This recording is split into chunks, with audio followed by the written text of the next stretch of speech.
Bismillahirrahmanirrahim. Assalamualaikum warahmatullahi wabarakatuh. Alhamdulillah alladzi khalaqas samawati wal ardh wa ja'ala adh-dhulumati wan nur. Tsumma alladhina kafaru bi rabbihim ya'dilun. Asyhadu an la ilaha illallah wahdahu la syarika lah. Syahadata aqwamin idza samiyal khayra badaru ilal amali bima yasma'un.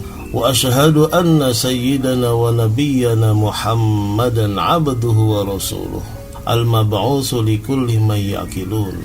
Allahumma salli wa sallim wa barik ala sayyidina Muhammadin wa ala alihi wa ashabihi allazina bihadiyihim yahtadun, amma ba'd. Usikum wa iyaya bitaqwallah wa ta'atihi la'allakum tuflihun. Bismillahirrahmanirrahim. Allahumma barik lana fi Rajab wa Sya'ban wa ballighna Ramadan. Rabbi ighfir lana warhamna wa tub alaina. Allahumma anta rabbi la ilaha illa anta khalaqtani wa ana 'abduka wa ana 'ala 'ahdika wa wa'dika mastata'tu. A'udzu bika min syarri ma sana'tu. Abu'u laka bi ni'matika alayya wa abu'u bi dzambi faghfirli fa innahu la yaghfiru dzunuba illa anta. Subhanallahil hayyil qayyum. Subhanallahil ahadis samad. Subhanallah ar-rauf. Amin ya mujibas sa'ilin. Bismillahirrahmanirrahim. Pada suatu hari Rasulullah SAW memberikan wasiat, sehingga memberikan kesan dan pesan kepada para sahabatnya bahwa itu adalah wasiat perpisahan, karena kondisi beliau yang sangat luar biasa. An Abi Nujaih Al-Iryad ibni Sariyah radhiyallahu an, dari Abu Nujaih Al-Irbad bin Sariyah radhiyallahu an, dia berkata, Rasulullah SAW menasihati kita dengan nasihat perpisahan yang menggetarkan hati dan membuat air mata bercucuran. Kemudian kami bertanya, wahai Rasulullah, sepertinya ini nasihat perpisahan, karena itu berilah kami wasiat. Fa'ausina. Qala. Kemudian Rasulullah SAW bersabda, Usikum bitaqwallah azza wa jalla. Saya memberi wasiat kepadamu agar tetap bertakwa kepada Allah azza wa jalla. Wasam'i wa ta'ah, dan juga mendengar kemudian mentaatinya. Walaupun yang memerintahmu adalah seorang hamba sahaya. Wa in ta'ammaru alaikum 'abdun fa innahu man ya'si minkum fasayara ikhtilafan katsira fa alaikum bisunnati wa sunnatil khulafa'ir rasyidin al-mahdiyyin 'addu 'alaiha bin nawakhidh wa iyyakum wa muhdatsatil umuri fa inna kulla bid'atin dhalalah. Walaupun yang memerintahmu adalah seorang hamba sahaya, sesungguhnya barang siapa di antara kalian masih hidup, niscaya akan menyaksikan banyak sekali perselisihan. Karena itu berpeganglah kepada sunnahku dan sunnah khulafa'ur rasyidin yang mendapat petunjuk, al-mahdiyyin. Gigitlah ia dengan geraham, jauhilah hal-hal yang baru, karena setiap hal yang baru adalah bid'ah dan setiap bid'ah adalah sesat. Ini hadis riwayat Imam Abu Daud dan Tirmizi radhiyallahu anhu. Jadi Rasulullah ketika itu memberikan kesan dan pesan kepada para sahabatnya, seakan-akan itu nasihat perpisahan. Sampai sahabatnya mengatakan, berilah kami wasiat. Nabi SAW bersabda, saya memberi wasiat kepadamu agar tetap bertakwa kepada Allah Azza wa Jalla, mendengar dan taat, walaupun yang memerintahmu adalah seorang hamba sahaya. Sesungguhnya barang siapa di antara kalian masih hidup, niscaya akan menyaksikan banyak perselisihan.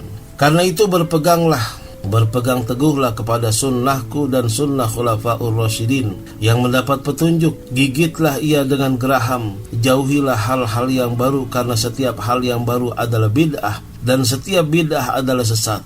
Ini hadis riwayat Imam Abu Daud dan Tirmizi. Yang pertama kita harus pahami adalah di situ ada kata-kata an-nasihah.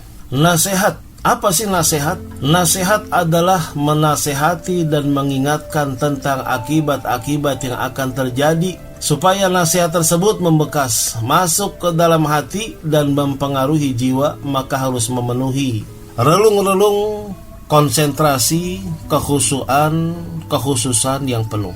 Jangan sambil bermain-main memberikan nasihat yang serius. Jadi itu adalah nasihat. Pada intinya nasihat adalah kata-kata yang bermanfaat buat kita demi mendekatkan diri kita kepada Allah Subhanahu wa ta'ala.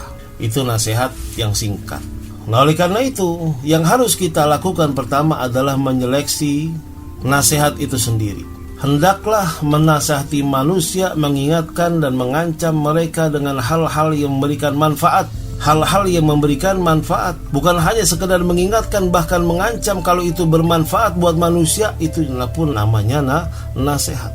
Memberikan manfaat dari sisi agama dan juga dunia, dari sisi akhirat dan juga dunia. Tidak hanya sebatas pada mengajari mereka tentang hukum-hukum dan batas-batas, tetapi harus memilah dan memilih nasihat itu dengan penuh hikmah dan memperhatikan keperluan manusia dalam memenuhi realita kehidupannya. Nah, jangan kita terfokus sama satu saja. Misalnya saya mendengarkan nasihat pada hari Jumat saja, ketika ada khutbah Jumat, atau juga saya mendengarkan nasihat ketika hari raya Idul Fitri atau Idul Adha saja, ketika khutbah. Jadi setiap yang mengandung nilai-nilai dakwah yang diserukan kapan saja, itu kita jadikan nasihat. Dan kita harus mempersiapkan filter juga. Jangan setiap nasihat kita terima saja. Kalau ada nasihat yang sesuai dengan Al-Quran dan hadis, kita terima. Kalau tidak sesuai, bahkan menyimpang, ya kita tidak terima. Kita jauhkan hal-hal seperti itu. Kita sampaikan kepada putra-putri kita. Jangan semua nasihat diambil. Jangan nasihat dari artis yang notabene-nya adalah perilakunya kurang baik, sering melakukan porno aksi dan pornografi, atau memberikan nasihat. Na'udzubillah min dzalik. Sekalipun itu benar, dia sudah mencontohkan yang tidak baik. Dia sudah mencontohkan yang tidak baik. Kalau sudah mencontohkan yang tidak baik, kata-katanya jangan kita ambil. Jangan kita ambil. Karena contohnya saja sudah tidak baik. Dalam arti menanamkan image, yang pentingkan pembicaraannya baik. Meskipun dia mengumbar aurat, kita pakai pembicaraannya. Ya jangan. Rasulullah cuma mengatakan meskipun dari hamba sahaya, tapi hamba sahaya itu yang mencontohkan yang baik. Dia sholat, kemudian memerintahkan sholat. Dia berzakat, dia berpuasa, kemudian dia menganjurkan untuk memberikan zakat dan berpuasa. Mencontohkan dulu. Jangan mentang-mentang terima nasihat dari siapapun yang baik-baik saja. Ya kita harus lihat dulu nasihat yang bagaimana. Karena ada nasihat yang sampai ke hati, yang berkah, yang manfaat. Tapi ada juga nasihat yang membuat diri kita lebih binal, lebih tidak sesuai dengan Al-Quran dan hadis. Jadi kalau kita ingin memilah dan memilih nasihat, tentunya dari orang yang mencontohkan kebaikan. Paling tidak dia memiliki hati yang jujur dan juga selamat daripada noda-noda dosa. Baru kita ambil nasihatnya dari seorang kiai, kaum sufi, ya, bukan dari sembarang orang kita menerima, mengambil nasihat. Dalam hadis itu juga ada, beliau mengatakan wa sunnati khulafa'ir rasyidin, ya sunnah-sunnah para khulafa'ur rasyidin al-mahdiyin, yang diberikan petunjuk oleh Allah Subhanahu wa ta'ala. Coba kita lihat kriterianya. Keutamaan para sahabat dan kelulusan hati para sahabat.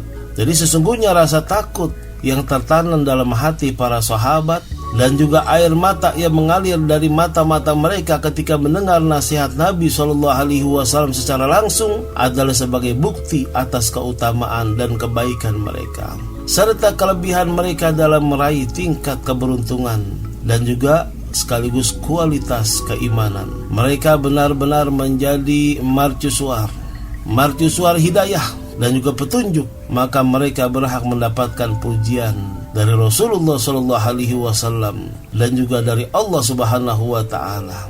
Ketika Allah berfirman dalam surah Al-Ma'idah ayat 83, yang artinya, dan apabila mereka mendengarkan apa yang diturunkan kepada Rasul yaitu Muhammad sallallahu alaihi wasallam, kamu lihat mata mereka mencucurkan air mata disebabkan kebenaran Al-Quran yang telah mereka ketahui dari kitab-kitab mereka sendiri, yang mereka mendengarkan langsung dari Rasulullah sallallahu alaihi wasallam, sehingga hati mereka, masya Allah, tersentuh sekali. Allah Ta'ala juga berfirman ketika memuji orang-orang mukmin secara umum, sesungguhnya orang-orang yang beriman itu adalah mereka yang apabila disebut nama Allah gemetarlah hati mereka, dan apabila dibacakan kepada mereka ayat-ayatnya bertambahlah iman mereka. Surah Al-Anfal ayat 2. Innal ladzina amanu, sesungguhnya mereka adalah orang-orang yang beriman.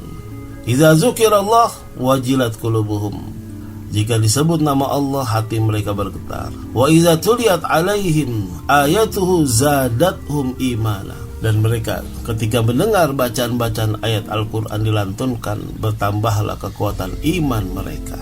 Itu kelebihan dari para sahabat. Makanya kita dianjurkan oleh Rasulullah SAW, dan ikutilah sunnah khulafaur rasyidin al-mahdiyyin yang sudah diberikan petunjuk. Ini perintah Rasulullah SAW. Baik, kita akhiri dengan doa. Ya Arhamar Rahimin, Ya Arhamar Rahimin, Ya Arhamar Rahimin, farij 'alal muslimin, Ya Rabbana Ya Karim, Ya Rabbana Ya Rahim, Antal Jawadul Halim, wa anta ni'mal mu'in. Rabbana atina fid dunya hasanah wa fil akhirati hasanah wa qina azaban nar. Wa sallallahu ala sayyidina Muhammad wa alihi wa sahbihi wa sallam, walhamdulillahi rabbil alamin. Subhanakallahumma wa bihamdik, asyhadu an la ilaha illa anta, nastaghfiruka wa natubu ilaik. Wassalamu alaikum warahmatullahi wabarakatuh.